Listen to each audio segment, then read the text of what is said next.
ওই আঘোণৰ পথাৰত তুমি কাটি আছিলা সোণ বৰণৰ পোকে ৰঙা পকা পকা ধান।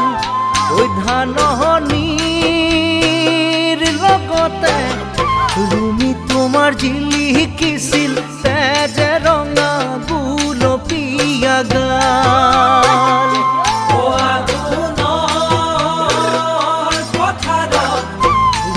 তুমি কাটি আছিলা সোণ বৰণৰ পোকে ৰঙা পকা পকা ধান।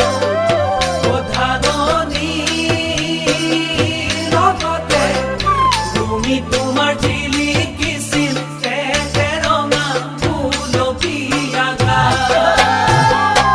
কান্ধতে